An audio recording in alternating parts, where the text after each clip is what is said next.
Vamos a ver ahora la irrigación y la inervación de los músculos masticatorios. Recordemos entonces que son músculos que son más profundos y su función principal es darle movilidad o movimiento a la mandíbula. Entre los dos más superficiales tenemos al massetero y al temporal. Massetero ya sabemos que va de la apófisis cigomática hacia el cuerpo de la mandíbula y el ángulo de la mandíbula. El temporal va a partir de la apófisis coronoides hacia la fosa temporal del cráneo. Y los más profundos son el pterioideo lateral y el pterioideo medial. Ambos parten de la apófisis pterioides, uno de la fosa pterioidea y otro de la cara lateral de la apófisis externa, de la lámina externa de la apófisis pterioides. Bien, el lateral va hacia el cóndilo y el interno va hacia el ángulo de la mandíbula. Eso como un pequeño repaso de los músculos. Vamos a hablar primero de la irrigación. La irrigación también viene por dos ramas. Bien, una es la arteria temporal superficial, que es rama también de la carótida externa, es rama terminal, es decir, es la última rama que nace de la carótida externa. Nace dentro de la glándula parótida, recordemos que ahí también está el nervio facial. Pasa por detrás de la articulación temporomandibular y da algunas ramas, como por ejemplo la transversa de la cara. También ramas cigomáticas orbitarias, temporales medias, parietales, frontales. Aquí, pues lo más importante es notar que la cercanía de la articulación temporomandibular con esta arteria temporal superficial. Bien, y recordemos que esto va primordialmente al músculo temporal, con algunas ramas accesorias y también para la ATM. La otra rama que nos interesa, la rama final y cuarta rama, es la arteria maxilar interna. Esta es una pequeña rama que va a dar a su vez 14 ramas. No les voy a exigir que se memoricen las 14 ramas como me hicieron memorizarlo a mí. Sinceramente no veo el objeto, pero sí es importante reconocer al menos alguna de ellas. Quizá lo más particular de la arteria maxilar interna es su recorrido. Es una arteria relativamente corta, pero en su recorrido da estas 14 ramas. Como dijimos, es rama de la carótida externa, nace también dentro de la glándula parótida, o sea que hay tres estructuras anatómicas importantes dentro de la parótida: el nervio facial, la arteria maxilar interna y la arteria temporal superficial. La arteria parte entonces dentro de la glándula parótida, pasa entre la rama de la mandíbula y el ligamento esfenomandibular, que es un ligamento que va de la esfenoides a la mandíbula, y atraviesa el músculo pterioideo externo desde dentro hacia afuera. Vamos a hacer una clasificación por porciones de la arteria maxilar interna, quizás para que se noten las ramas más importantes y cuál es el trayecto principal de esta arteria. Tiene una porción entonces inicialmente una mandibular, es antes de ingresar al músculo pterioideo externo. Va a dar en esta porción mandibular algunos ramos. Los alveolares inferiores van a ser los ramos que van a ir por el agujero dentario inferior y el conducto dentario inferior, y van a dar ramas para todos los dientes. Por lo tanto, sí es una rama que nos importa. Los ramos alveolares inferiores. Hay una rama que va a ir también para el músculo miloioideo en la base de la lengua, bien, el límite con el cuello. Y importante notar que esta rama alveolar inferior aparece por el agujero mentoniano y va a dar una rama mentoniana a su vez. Además va a dar arterias meningias que van a ir hacia el cerebro, una arteria auricular profunda y una timpánica anterior. Esas tres quizá no nos llamen mucho la atención, pero sí es importante notar que hay una de ellas que va hacia las meningias del cerebro. Entonces, la primera porción, lo más importante es lo que va hacia abajo. El dentario inferior, que va a tener los ramos alveolares inferiores, el miloioideo y recordemos la arteria mentoniana que sale a nivel del agujero mentoniano. Una vez que ingresa dentro del pterigoideo y antes de que lo termine de atravesar, va a tener una porción pterigoidea. Aquí va a dar ramas para los músculos de la masticación. El pterigoides, ya sea el pterigoide interno y el pterigoide externo. Una rama maceterina para el macetero. Temporal profunda anterior y posterior, que también van a ayudar a irrigar el músculo temporal. Además de la temporal superficial, como verán, la temporal superficial pasa por la superficie y estas profundas media y anterior van por el plano más profundo del músculo temporal. Y una arteria bucal. Entonces básicamente esa porción pterigoidea va a dar irrigación a músculos. Finalmente, cuando sale de la porción pterigoidea, hace algo muy particular.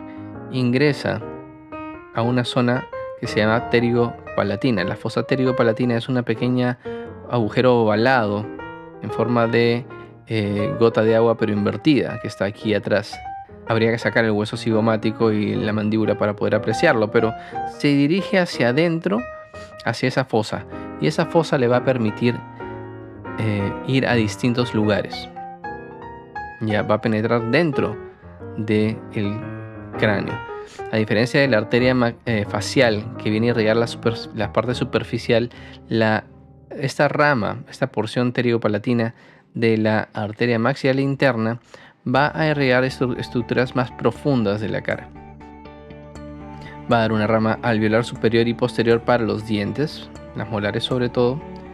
Una rama infraorbitaria que va a pasar por debajo de la órbita y va a aparecer por el agujero infraorbitario para irrigar a esos dientes de aquí adelante.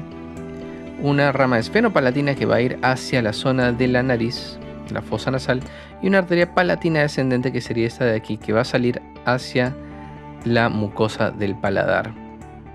Vamos a ver una imagen distinta para notar qué es lo que pasa con esta porción. Como dijimos, esta es la parte más superficial de la arteria. Bien, estamos viendo desde el medio de la cabeza, el medio de la cara, la fosa nasal.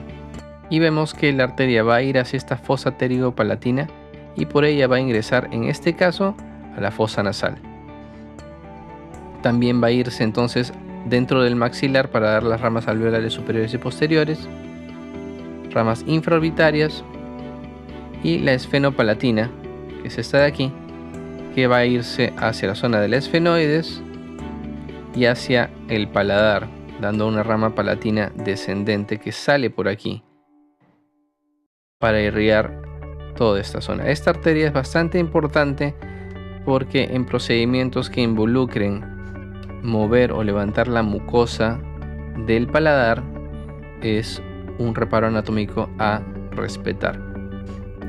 Esta arteria esfenopalatina va a dar bastantes ramas dentro de la fosa nasal y lo interesante es que una de estas ramas va a aparecer por este agujero nasopalatino y va a irrigar la zona anterior del paladar. Recapitulando, 3 porciones. La mandibular va a dar ramas principalmente alveolar inferior, miloioidea. La porción pterigoidea va a ser para los músculos pterigoideos, macetero, temporal profundo, anterior y posterior. Y para el bucal, que va a irrigar también la encía y el carrillo de esta zona. Y la porción pterigopalatina, que se dirige a la fosa pterigopalatina y va a dar ramas alveolar superior, posterior, infraorbitaria, esfenopalatina que se va hacia adentro y hacia el paladar, y la palatina descendente. Las demás son el resto de las 14 ramas que, si ustedes desean, pues pueden aprender, pero con este esquema creo que se hace un poquito más fácil el aprendizaje de las ramas de la arteria maxilar. Hablemos ahora de la inervación del quinto par craneal, específicamente de la rama mandibular. ¿Por qué quiero hablar primero de la rama mandibular? Porque es la única rama del nervio trigémino que tiene función motora. Las otras dos ramas tienen función sensitiva y la rama mandibular tiene función mixta, es decir, motora y sensitiva. La rama mandibular se va a encargar de darle inervación entonces a los músculos masticatorios. Ya tenemos ramas masseterinas, temporales profundas, para los pterioideos y además dos músculos más. Uno que se llama el tensor del velo de paladar, que nos permite básicamente tensar ese velo, y el tensor del tímpano, que va a estar dentro de la caja timpánica. Ahora, lo interesante es que eso explica quizá alguna conexión en la cual a los pacientes que tienen dolores de dientes inferiores o de molares inferiores repercute con un dolor de oído en ocasiones, básicamente porque estas ramas también se están yendo hacia esa zona. Bien, no vamos a especificar exactamente por dónde pasan estos nervios porque son nervios bastante profundos y muy difíciles de acceder, pero sí es importante saber quiénes son y de dónde salen esos nervios que van a dar movimiento entonces a todos los músculos masticatorios, por lo tanto a la mandíbula. Las otras ramas sensitivas van a ser las siguientes. Y ojo que uno tiende a confundir un poco que la inervación sensitiva de la rama mandibular se va solo a la mandíbula. Notemos que eso se extiende hasta la zona temporal, por lo menos la parte que está por delante de la oreja, y también hasta la zona de la oreja. Entonces todo esto es también parte de la rama mandibular, lo que tiene sentido porque hemos visto que hay nervios o ramas motoras para el temporal que van desde este nervio también. Entonces tiene sentido que también le den sensibilidad a esta zona. No con las ramas motoras, evidentemente, sino con otras ramas que van por ahí también. Una de ellas, que es interesante también tener en cuenta, es una rama meningia. Esta rama meningia es una pequeña rama que vuelve a ingresar al cráneo. Bien, acá estamos dentro del cráneo, tenemos el ganglio del nervio trigémino, a partir del cual van a salir las tres ramas, oftálmica, maxilar y mandibular, por eso se llama trigémino. Y una vez que sale el nervio trigémino por el agujero oval, casi inmediatamente da esta rama meningia que regresa y vuelve a ingresar al cráneo para darle sensibilidad a las meninges del cerebro. Esto también explica por qué un dolor de algún diente inferior puede causar dolores referidos a la cabeza. Entonces esta rama es bastante importante para tener en cuenta. Explica mucha sintomatología a veces de nuestros pacientes. La rama auriculotemporal es una rama que se va hacia atrás, hacia la zona temporal y hacia la zona del oído, que le va a dar sensibilidad a esta zona de aquí. Luego tenemos la rama lingual, que ya hemos mencionado anteriormente, que le va a dar sensibilidad a los 2/3 anteriores de la lengua. Bien, acá tenemos la rama lingual, que viene un poco por delante de la rama del dentario inferior. Esta rama es la que nosotros adormecemos cuando queremos hacer algún procedimiento en el cual necesitemos adormecer la mucosa lingual, es decir, la encía adherida del lado lingual de los dientes inferiores. Por lo tanto, para hacer una extracción es indispensable adormecer también o anestesiar esta rama lingual. Evidentemente para cualquier procedimiento quirúrgico en la lengua, pero las exoncias quizás son un procedimiento que más frecuentemente van a ver. Por lo tanto, no olviden anestesiar el nervio lingual, que siempre va a estar un poco por delante del nervio dentario inferior. El otro, bueno, es el nervio dentario inferior, alveolar inferior, que va a entrar por el conducto dentario inferior y va a dar ramas para todas las molares. Aparece por el agujero mentoniano y da su rama mentoniana. Además, tenemos una rama bucal. Se le llama bucal largo este nervio. Y este le va a dar sensibilidad a la encía y a la mucosa del carrillo. Por lo tanto, también cuando quieran hacer una extracción de alguna molar, hay que adormecer también este nervio bucal, que solamente va a llegar hasta la zona distal o inclusive mesial de la segunda premolar. ¿Por qué? Porque el resto de inervación de la mucosa va a venir por el nervio mentoniano. Entonces, la mucosa vestibular desde la premolar hacia distal va a estar inervada por el nervio bucal largo, que hay que adormecer cuando haga una extracción de estas piezas. Y cuando haces una extracción de la zona anterior, es suficiente con anestesiar el nervio mentoniano, que va a dar sensibilidad a estas piezas de aquí hacia adelante. Eso ya lo verán cuando vean anestesia, pero ya entienden por qué es importante conocer dónde están estos nervios y para qué sirven, de modo que uno pueda saber qué nervio debe anestesiar para algún procedimiento específico. Y esas son las ramas sensitivas más importantes: meningia, auriculotemporal, lingual, bucal y alveolar inferior. Un detalle sobre el alveolar inferior es que da unas ramas motoras también para el músculo miloideo que está por aquí abajo y el vientre anterior del digástrico que se ve cuando se estudia el segmento del cuello, que no es nuestro tema de investigación o de estudio por ahora. Algo de bibliografía de donde están estas imágenes. Les recomiendo tener libros a la mano y repasar a nivel personal, porque como les dije anteriormente, es bastante complicado con un video aprender, o sea que úsenlo solo como una herramienta, como un recurso. Es importante que ustedes revisen esto y lean. Finalmente vamos a hablar de la segunda rama del nervio trigémino, la rama maxilar. Como mencioné anteriormente, la rama maxilar es una rama puramente sensitiva, no tiene función motora y va a dar sensibilidad, sensación de dolor, temperatura, presión a la zona básicamente del tercio medio de la cara. Entonces, volvemos al ganglio de Gasser, ¿no? El ganglio del trigémino, estamos dentro del cráneo. Acá tenemos la rama del trigémino, la rama mandibular, que va a ir por el agujero oval y se dirige hacia abajo, hacia la mandíbula. Y tenemos una rama que va a ir de frente, por este agujero que se llama el agujero redondo mayor. Sale por este agujero redondo mayor que está en el esfenoides y se dirige hacia adelante a esa zona que mencioné anteriormente, que tenía una forma de gota invertida, que es la fosa pterigopalatina. Ahí va a dar un ganglio, el ganglio pterigopalatino, que va a dar bastantes ramas. Vamos a simplificar un poco esto. Lo que quiero que noten es que se forma este ganglio pterigopalatino que va a dar algunas ramas y va a haber una rama que va a ir directo hacia el conducto infraorbitario. El conducto infraorbitario es un conducto, como su nombre lo dice, que pasa por debajo de la órbita y sale por el agujero infraorbitario. Pasa este nervio, cuyo nombre también es nervio infraorbitario, sale por este agujero y va a dar ramas hacia los dientes, las ramas alveolares posteriores, las alveolares medias y las alveolares anteriores. Entonces este nervio de aquí va a dar todas esas ramas para los dientes.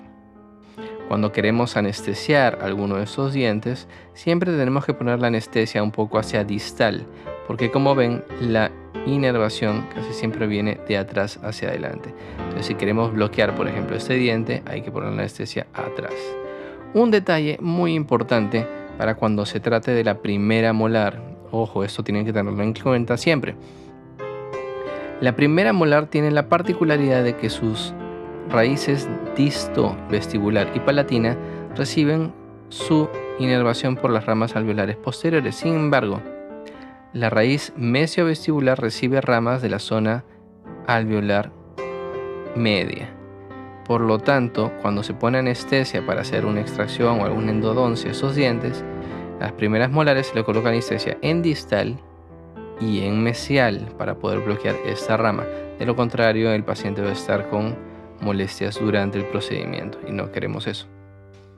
Esto de aquí es el seno maxilar. Vamos a ver que hay ramas que también inervan el seno maxilar.